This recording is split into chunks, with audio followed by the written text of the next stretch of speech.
んにちは。殺人短編動画へようこそ。連続殺人者の犯行動機や心理はどのようなものだったのか。今回のケースは日本の殺人 on YouTube。J'aimerais ne plus jamais vous en parler, mais malheureusement, les affaires concernant les infanticides et les enfants martyrs ne font qu'augmenter, et c'est encore un cas dramatique et à peine croyable qui vient de défrayer la chronique. Le 10 février dernier, la police préfectorale de Okayama a arrêté Nishida Aya, 34 ans, et son compagnon Funahashi Meiji, 38 ans, pour le meurtre de la petite Mao, 5 ans. La petite fille avait été admise à l'hôpital le 25 septembre 2021 pour divers traumatismes et une perte de connaissance prolongée. Elle sera déclarée en état de mort cérébrale et après 4 mois dans le coma et de multiples tentatives des chirurgiens, elle décédera d'un manque d'oxygénation du cerveau.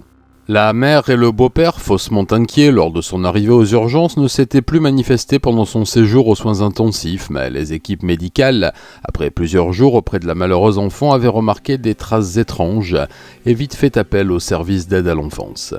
Une enquête préliminaire montrera très vite que le couple, fraîchement formé, avait déjà fait l'objet d'une plainte de la part des voisins pour tapage nocturne et avait fait l'objet de signalements répétés relatifs à des cris et pleurs d'enfants à leur domicile. Après une enquête de voisinage, les enquêteurs découvrirent que la petite Mao, qui sortait souvent au parc avec son père et était très présente avec les enfants du quartier, avait totalement disparu après la séparation de ses parents et l'arrivée d'un nouveau compagnon au domicile de sa mère. Interrogé par la police, le couple a farouchement nié toute violence et invoqué une hypothétique chute dans un parc. Or, d'après les constatations des pédiatres, Mao portait de nombreuses traces de coups sur tout le corps, dont certains avaient plusieurs mois, côtes cassées puis ressoudées et traumatismes crâniens plus anciens. De plus, elle était excessivement maigre et ses analyses mirent à jour de graves carences alimentaires. Une estimation de l'historique des blessures les avait fait remonter au moment où les voisins attestent de l'arrivée de Funahashi, le beau-père, au domicile. Après la mort de la petite fille, la police des mineurs avait partagé ces informations avec la brigade criminelle qui, suite au résultat de l'autopsie de la victime, avait décidé de saisir le procureur qui ordonna une saisie des téléphones du couple et du système de vidéo interne qu'avaient découvert les enquêteurs. Ce qu'ils y trouvèrent était au-delà de tout ce que l'on peut imaginer. Je m'en tiendrai aux grandes lignes sans rentrer dans les détails, mais je conseille aux plus sensibles d'entre vous d'aller directement à l'information suivante. L'associant à son ancien mari, le nouveau compagnon avait très vite pris la petite fille en grippe et commençait, comme le montrent les vidéos de surveillance de leur maison, à la frapper tous les jours lorsque sa mère n'était pas là. Au bout de quelques mois, et sûrement grâce à un épouvantable lavage de cerveau de Funahashi sur Nishida, le beau-père giflait et humiliait la pauvre petite devant sa mère que l'on voit souvent détourner les yeux et aller fumer à la fenêtre lorsque les coups commencent. À l'été 2021, ce ne furent plus seulement des coups mais des tortures ignobles que fit subir le beau-père à la petite Mao, filmant le tout avec son téléphone et en partageant même certaines avec des contacts à lui que la police recherche d'ailleurs. Affamé et privé de nourriture fraîche, l'enfant était nourri au bon vouloir de son tortionnaire qui rationnait à 1 repas par jour sa dose alimentaire, souvent constituée d'un simple onigiri. Déscolarisé sous prétexte de maladie, Mao devait rester la journée entière à la maison, parfois attaché et sous la surveillance des caméras lorsque le beau-père s'absentait.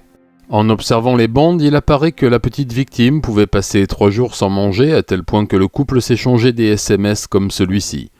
« Chérie, la petite est très pâle et ne tient plus debout, je ne devrais pas la nourrir un peu ?» Ce à quoi il répondait « C'est rien, elle est costaud, on lui donnera demain ».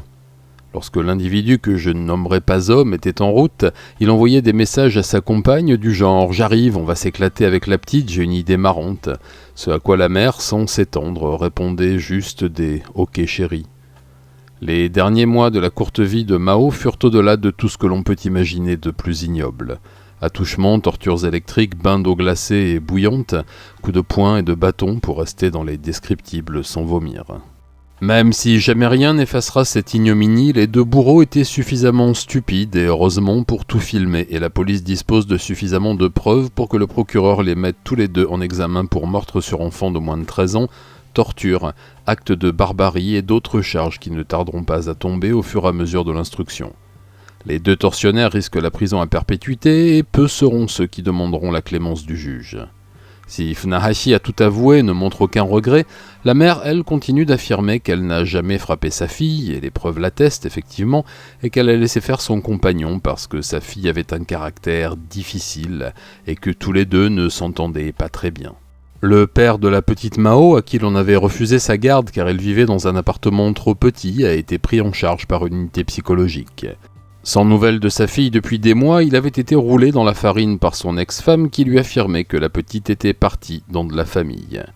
Le 17 février 2022, l'analyse des derniers fichiers retrouvés sur le disque dur de Funahashi montre clairement les dernières tortures infligées à Mao, dont celle qui a causé sa mort. D'après le porte-parole de la police de Okayama, l'un des officiers qui a visionné les bandes a eu un malaise en voyant les images. Aujourd'hui, le pays attend le procès et la famille de Mao espère une condamnation exemplaire pour pouvoir entamer un travail de deuil qui risque d'être long et difficile. Affaire à suivre.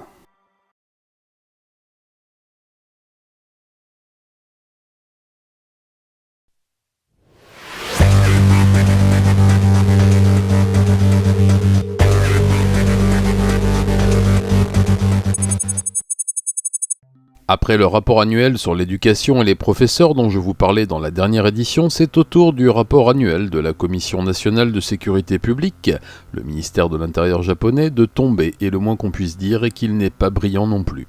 Avec 204 suspensions et condamnations de policiers en 2021, c'est un nouveau et triste record qui est atteint. Celui qui l'est plus encore lorsqu'on analyse les chiffres, c'est le nombre de mises en examen d'officiers de police pour viol ou agression sexuelle qui s'élève maintenant à 59, tous démis de leurs fonctions, immédiatement jugés et condamnés, souvent en comparution immédiate. Fort heureusement, la police japonaise est impitoyable avec ses brebis galeuses et le tribunal en charge des affaires internes est sans pitié et souvent exemplaire quant aux condamnations. S'il est à noter que le nombre de femmes policières incriminées dans diverses affaires est en hausse, il faut aussi relever que celui des cas de collusion avec les Yakuza est en baisse constante, eu égard à la chute vertigineuse des activités de ces derniers. En 2021, seulement 16 policiers ont été arrêtés pour avoir travaillé avec les gangs. Ils étaient une centaine dans les années 90.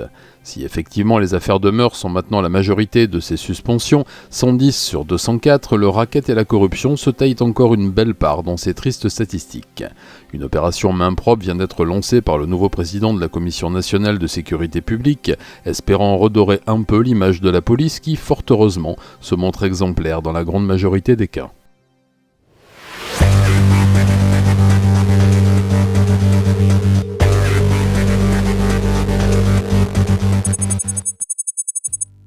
Restons dans la police avec un autre rapport qui vient de tomber et concerne, lui, la cybercriminalité et la lutte acharnée que lui mène la brigade dédiée, département à part entière de la police métropolitaine de Tokyo. En hausse constante depuis 7 ans, elle a connu en 2021 une explosion sans précédent avec 12 275 dossiers traités par la brigade suite à des plaintes. La systématisation des paiements par téléphone portable et du commerce en ligne depuis le début de l'épidémie a fait des transactions dématérialisées le premier moyen de paiement au Japon, remplaçant le sacro-saint cash et par là même mettant l'eau à la bouche des petits bricoleurs du web. Avec plus de 7300 attaques par jour contre des centres de paiement en ligne, heureusement bien protégés par des systèmes efficaces, le piratage de comptes privés reste la première cause de cybercriminalité puisqu'il concerne 9000 des 12 275 cas. Pour le reste, les causes de ces condamnations se partagent entre la diffamation et la menace en ligne et malheureusement la cyberpédocriminalité qui elle aussi est en hausse constante depuis 2017. Le profil des criminels a lui aussi changé puisqu'une moyenne d'âge a pu être établie par la police et que le cybercriminel type à environ 22 ans est un homme et habite plutôt les grandes métropoles. D'après un communiqué du superintendant de la police métropolitaine de Tokyo, une unité supplémentaire devrait être créée au printemps de cette année pour faire face à la recrudescence d'attaques et de fraudes en ce début 2022.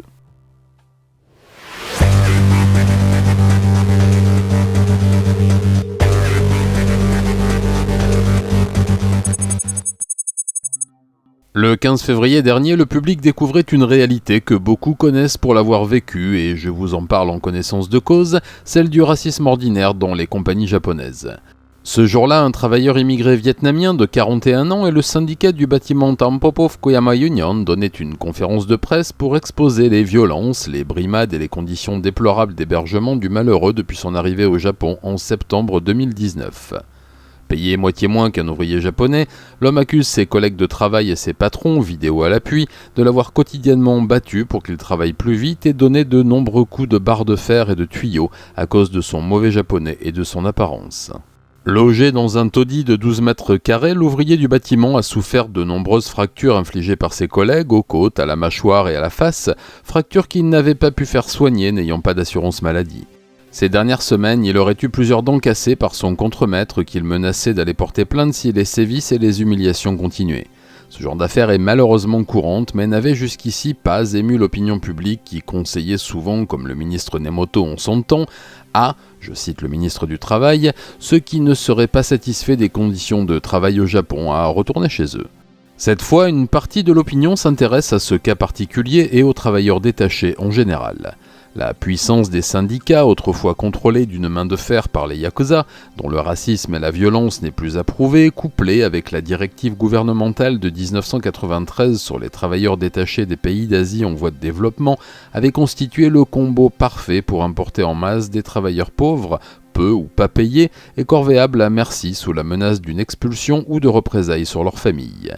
La mainmise des Yakuza étant devenue quasiment inexistante, les entreprises, principalement dans le bâtiment et l'industrie, n'ont pas pour autant perdu leurs habitudes, et ce sont des milliers de travailleurs du sud-est asiatique qui sont exploités et maltraités chaque année au Japon, dans l'indifférence générale.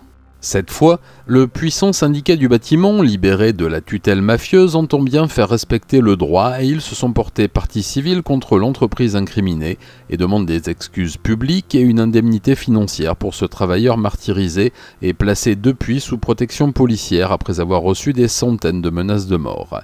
Espérons que cette triste affaire fasse un peu la lumière sur certaines pratiques toujours en cours au Japon, et ce dans tous les secteurs.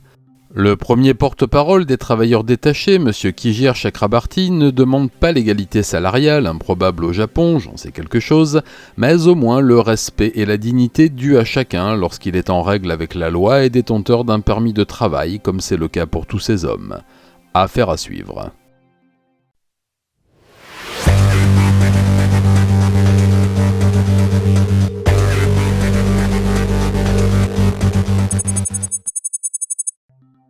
Le 15 février, vers 18h10, la police de Takatsuki, dans la préfecture d'Osaka, recevait l'appel terrifié d'une jeune fille de 17 ans disant que sa mère venait d'être attaquée à son domicile et que l'assaillant, qu'elle semblait connaître, gisait au sol, un couteau dans la poitrine. Arrivé sur place en même temps que les secours, l'équipage y a effectivement trouvé Madame Shibata Shiko, 40 ans, allongée, inconsciente dans l'entrée, et un garçon de 17 ans dont l'identité n'a pas été communiquée par la police, un couteau fiché dans le torse. Les deux blessés ont été immédiatement conduits à l'hôpital où ils sont toujours inconscients avec pronostic vital engagé. La fille, qui était accourue rapidement en entendant les cris de sa mère, a pu s'en tirer sans dommage et raconter toute l'histoire derrière ce drame insensé. Le jeune garçon qui allait à l'école avec elle depuis le collège était amoureux d'elle, mais cet amour était à sens unique et elle lui avait signifié à plusieurs reprises de ne plus l'importuner. Sa mère en avait touché quelques mots à ses parents et le lycéen l'avait très mal pris et commençait à échafauder de macabres desseins. Dans les jours qui précédèrent cette attaque, il s'était procuré un uniforme de la Yamato, une entreprise de livraison de colis privés, et avait acheté plusieurs accessoires, un marteau, un couteau de survie, une bombe lacrymogène, des menottes, de la corde et une barre de fer avec pour projet de se faire passer pour un livreur, de rentrer chez la jeune fille, la gazer, la menotter et l'enlever. Il avait placé tout son matériel dans un colis aux couleurs du transporteur et mis son marteau et son couteau dans sa veste. Mais en arrivant, c'est la mère qui lui avait ouvert, alors après avoir mis son pied dans la porte, bousculé Madame Shibata et crié le nom de celle qu'il venait chercher, il aurait paniqué et frappé la malheureuse de plusieurs coups de marteau dans la tête. La fille, arrivée sur place pour aider sa mère, dit avoir vu le jeune homme paniquer, attraper son couteau et se le planter dans la poitrine en lui criant qu'il l'aimait. Son père, au travail au moment des faits, a été placé en observation psychologique tandis que les équipes de l'hôpital d'Osaka s'affairent à sauver l'assaillant et sa victime pour un éventuel procès. Affaire à suivre.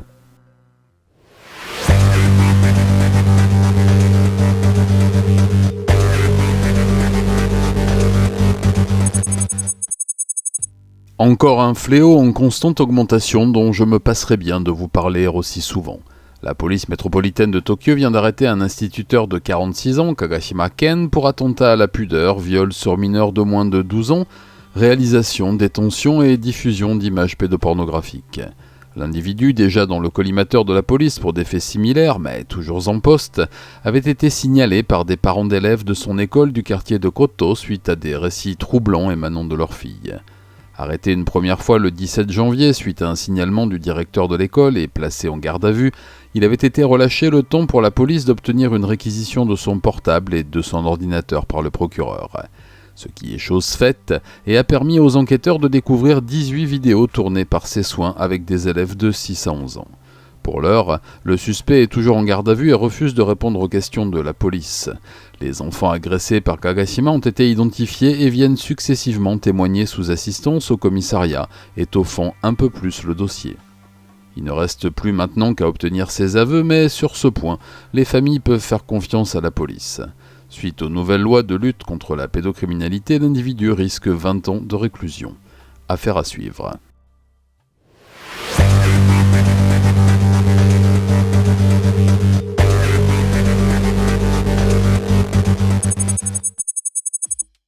Le 11 février dernier, c'est un nouveau drame incompréhensible qui a frappé une famille de Ichinomiya.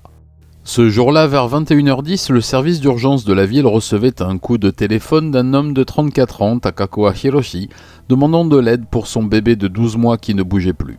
Le père de famille qui rentrait juste du travail avait trouvé sa dernière-née, Sakura, inconsciente dans son parc et avait immédiatement appelé les secours.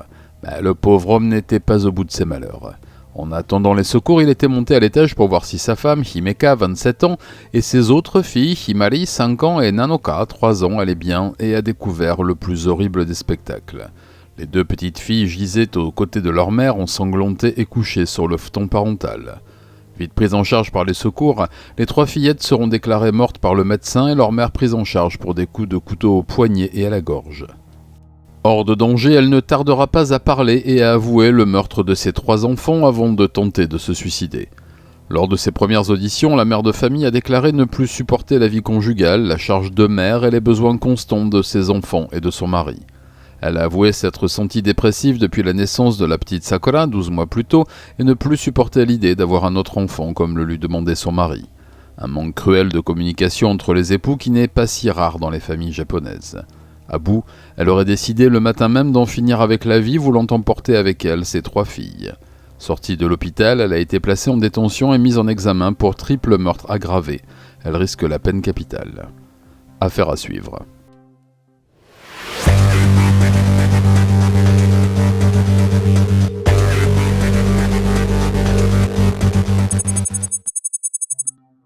Je sais, il y en a malheureusement un à chaque nouvelle édition. C'est le 13 février dernier qu'un homme de 41 ans, Komagaya Ryuzo, a été arrêté par la police de Akitakata, près de Hiroshima, pour le meurtre au couteau de son ex-femme, Ami, 36 ans, devant la porte de ses parents. Séparé depuis octobre 2019 et fraîchement divorcé, l'homme n'avait pas accepté cet état de fait et continuait à harceler son ancienne épouse chaque jour pour qu'elle revienne avec lui. À tel point que plusieurs fois en 2020 et 2021, les parents de la victime avaient dû porter plainte contre Komagaya, le voyant régulièrement rôder autour de chez eux et craignant pour la sécurité de leur fille. Une ordonnance d'éloignement avait été délivrée par le juge, mais l'homme semblait n'en avoir cure et avait continué ses rondes quotidiennes. La veille du drame, il avait interpellé Ami dans la rue pour la supplier de rentrer chez eux et celle-ci en avait averti ses parents et la police. Ne supportant plus cette situation, l'homme avait posté sur ses réseaux sociaux le 13 au matin qu'il allait passer à l'acte et supprimer celle qui ne voulait plus de lui. Il se rendit chez elle vers 18h et se cacha dans un recoin de l'entrée avant de poignarder la malheureuse dans l'abdomen à 11 reprises et prendre la fuite. Conduite d'urgence à l'hôpital, elle décédera de ses blessures 3 heures plus tard. L'homme a été arrêté et placé en garde à vue prolongée où il attend une mise en examen pour meurtre au premier degré. Affaire à suivre.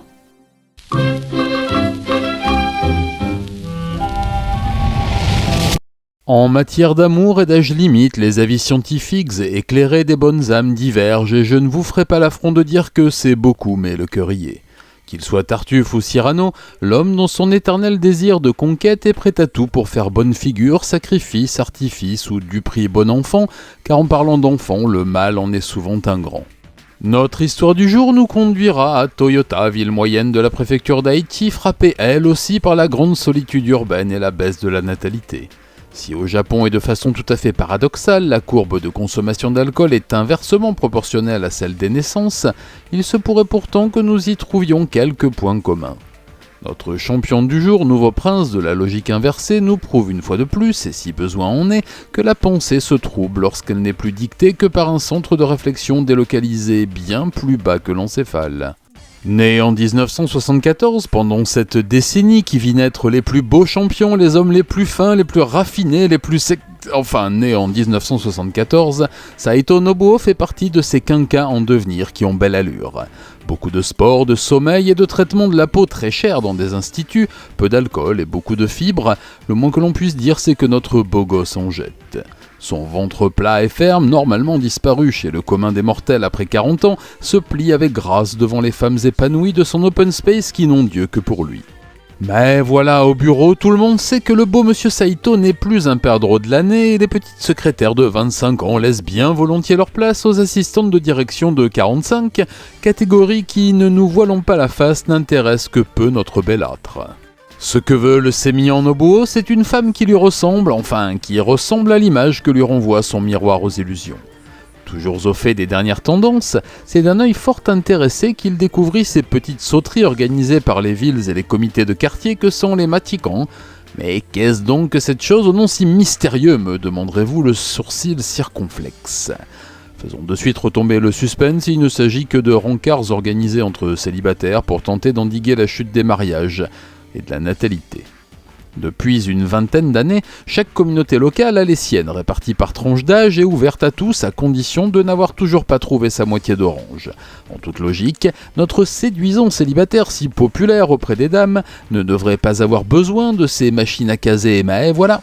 En visitant l'une de ces petites soirées réservées aux jeunes gens de 20 à 30 ans, son sang ne fit qu'un tour devant le parterre charmant de belles jeunes femmes esselées. Seulement dans ce pays où il suffit d'appuyer sur un bouton pour confirmer son âge lorsqu'on achète de l'alcool ou des cigarettes, il faut montrer patte blanche et dégainer ses papiers si l'on veut prétendre à l'amour, enfin du moins au marché des cœurs à prendre. Mais voilà, notre infatigable romantique a beau observer sa carte d'identité et son permis de conduire sous toutes les coutures, c'est toujours 1974 qui clignote en rouge et le condamne de fait à l'exclusion de ces belles soirées. Grand amateur de séries, de films policiers et d'actualité, Nobuo sait bien que les titres officiels nationaux ne sont pas les plus sécurisés du monde eu égard au très petit nombre de papiers frauduleux.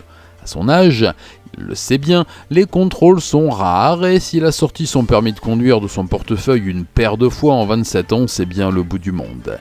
Et si c'était ça le sésame qui lui ouvrait la caverne tant convoitée, celle des jeunes trentenaires qui n'attendaient que lui. Bon, d'accord. L'homme de 47 ans est beau gosse et plutôt bien entretenu, mais après avoir tenté de se forger une nouvelle identité de millénium, il se ravisa et se dit que naître en 1988 pourrait paraître moins surnaturel et qu'au pire, il pourrait prendre sur lui et ravaler sa fierté en disant qu'il fait plus que son âge. Alors, après avoir fait une déclaration de perte de son permis et en avoir reçu un second, il se mit au travail et changea habilement un vilain 74 en joli 88. Fébrile, il tenta l'aventure et s'inscrit à un Matikan 25-35 dont il ressortit avec 5 rendez-vous. Les jours qui suivirent ne furent qu'enchantements, soirées envoûtantes aux plus belles tables de la ville et nuits enivrantes dans les soieries des hôtels où l'on ne fait que passer. Chaque cartouche de son barillet fit mouche, alors il rechargea encore et encore. L'année 2021 fut la plus belle de toute sa vie, il participa à 51 soirées et à chaque fois en repartit avec plusieurs rendez-vous, rendant son carnet de balles aussi chargé que son cœur était léger. Devant les questions appuyées de certaines organisatrices de soirées qui doutaient de son âge, il renouvela l'expérience du permis perdu et s'en fabriqua un troisième, changeant le 74 en 86 cette fois. Après tout, si ces 2 années de plus pouvaient apaiser les soupçons. Et une fois de plus, le prince de l'amour accumula les nuits torrides comme il empilait les permis dans son portefeuille et... c'est bien là le problème. C'est un petit flic de province, un sans grade, un de ces fonctionnaires zélés et intègres qui font la fierté de cette belle institution, qui découvrit le poteau rose lors d'un contrôle de routine sur un parking de Toyota City. Papier s'il vous plaît, oui, mais lesquels ? Notre don Juan des speed datings fut arrêté et placé en garde à vue, soupçonné d'être un dangereux criminel aux multiples identités. Preuve à l'appui, il expliqua bien piteusement les motivations d'une telle infraction et fut remis en liberté avec une convocation au tribunal pour faux administratif et usage de faux. Il va maintenant falloir qu'il s'explique avec la justice et avec sa femme. Ah, je vous avais pas dit, Monsieur Saito est marié depuis 23 ans, mais quelque chose me dit qu'il risque de ne pas fêter ses noces d'argent. Wow, j'ai réussi à parler d'infidélité sans être grossier. Chapeau, j'atteins la maturité, enfin. Pas malin le gars quand même, et marié en plus. Ce n'est pas moi qui... Eh ben attends, je suis plus marié moi. Enfin, oui, non, je suis plus... voyons. Maticon.jp.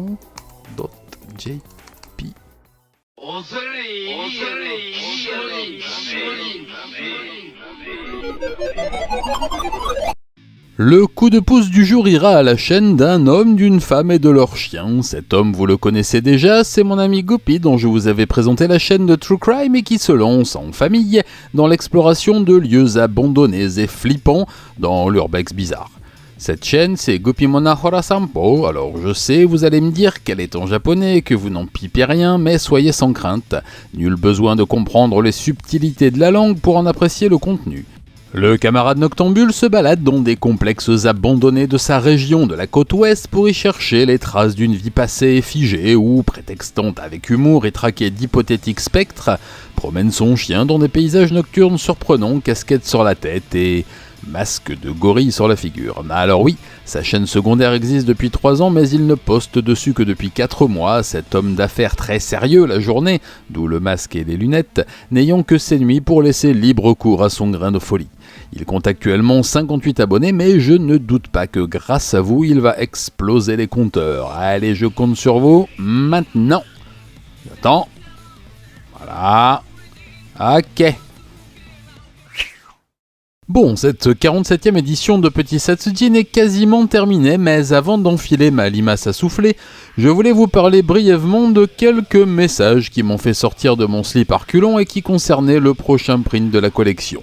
Cette illustration de la jeune artiste de 26 ans Tokia est sobrement intitulée « Selfie » a suscité des commentaires fort déplacés sur une éventuelle portée pédopornographique de l'œuvre, m'insultant même au passage, mais bon, c'est internet, je m'en remettrai. Alors si nous sommes entrés dans un monde où il faut expliquer l'art aux censeurs, allons-y. Tokia est une jeune femme militante LGBT qui travaille depuis des années sur le corps, la place de la femme dans la société japonaise, l'aliénation du désir et l'injonction à la séduction. Cette illustration la représente, elle, d'où le nom de l'œuvre, avec son corps nu dans une position d'attraction-répulsion qui représente la vision qu'elle suscite au sein de la société japonaise. Alors les 2 ou 3 tordus qui y ont vu une petite fille avec des mains d'homme devraient aller consulter d'urgence. Je pense que leur fantasme dérape. J'en aurais encore beaucoup à dire, mais arrêtons-nous là, je tiens à rester courtois. Bon, cravate qui clignote, nez rouge, en piste. Je vous rappelle qu'il est maintenant nécessaire de vous abonner si vous ne voulez pas louper le grand tirage de la vie éternelle lors du jugement dernier, puisque c'est officiel, si Jésus est mort au Japon, son daron lui a rendu l'abonnement à Satsujin obligatoire pour s'asseoir à ses côtés. A noter que ceux qui auront activé la cloche seront tenus informés et des dates de sortie des vidéos et des dates du jugement dernier. Ça vaut le coup. Si vous le souhaitez, vous pouvez faire une offrande à la chaîne via Tipeee ou Utip, et là je rigole moins parce que ça aiderait vraiment, mais alors vraiment, après la réduction par 2 de mes revenus depuis la vague de démonétisation. Pour ceux que la notion de commerce ne répugne pas trop, vous pouvez aussi faire un tour sur la boutique satsujin.fr où vous trouverez mes livres, que je vous dédicace à la demande, les CD des musiques de la chaîne, des prints numérotés et signés par les auteurs, et pas mal de goodies. Mais cette retape ne serait rien sans les immortels t-shirts Satsujin qui vous donnent en toute occasion une élégance britannique teintée d'éternité, et cela pour des prix défiant toute concurrence. Que dire encore si ce n'est de me rejoindre sur Discord et mes réseaux sociaux, Twitter, Instagram et Facebook. J'y suis souvent, je vous y parle de l'actu de la chaîne et y poste des photos de fourchettes écossaises. Allez, je vous quitte, je dois aller lire les commentaires en retard. Et c'est là, contre les falaises noires et les cascades étincelantes, apparaissent les trolls. Qu'est-ce qu'un troll ? Matane.